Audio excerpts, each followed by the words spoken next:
اللهم صل على محمد عبدك ورسولك وصل على المؤمنين والمؤمنات والمسلمين والمسلمات۔ عزیز ساتھیو، آج ہم سورہ احزاب کی آیت نمبر 11 کے بارے میں پڑھیں گے۔ اعوذ باللہ من الشیطان الرجیم، بسم اللہ الرحمن الرحیم۔ هنالك ابتلي المؤمنون وزلزلوا زلزالا شديدا۔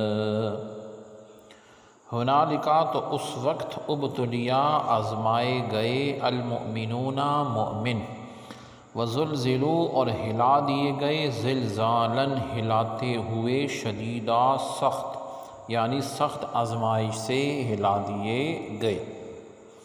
آیت مبارکہ میں مسلمانوں کی سخت آزمائش کے بارے میں ذکر فرمایا گیا، یعنی اس دہشتناک جگہ اور ہولناک حالات میں خوف تھا، رعب تھا، محاصرہ تھا۔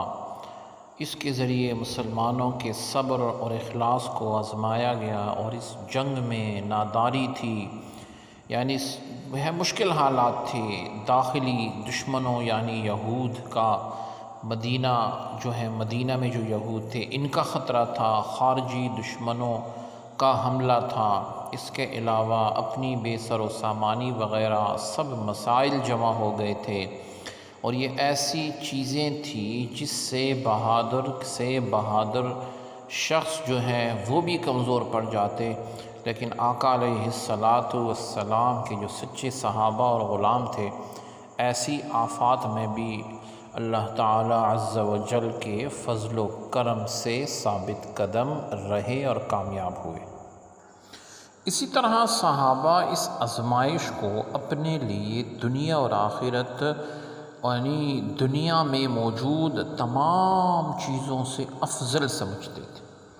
قال رسول اللہ صلی اللہ علیہ وسلم: لغدوۃ فی سبیل اللہ او روحۃ خیر من الدنیا وما فیہا۔ حضرت سہل رضی اللہ عنہ سے روایت ہے، آقا علیہ السلام ارشاد فرماتے ہیں کہ اللہ رب العزت کی راہ میں صبح یا اللہ رب العزت کی راہ میں شام کرنا، یعنی صبح یا شام کا سفر دنیا میں موجود ہر چیز سے افضل ہے۔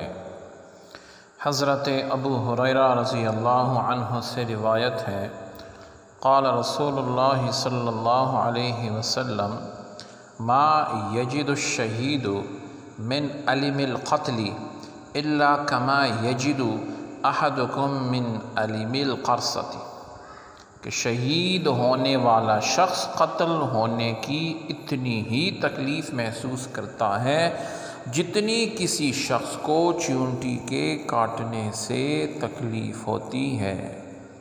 دعا ہے کہ اللہ رب العزت ہم سب کو ثابت قدمی نصیب فرمائے۔ سبحانک اللہم و بحمدک، اشہد ان لا الہ الا انت، استغفرک و اتوب الیک۔ سبحان ربک رب العزت عما یصفون، وسلام علی المرسلین، والحمد للہ رب العالمین۔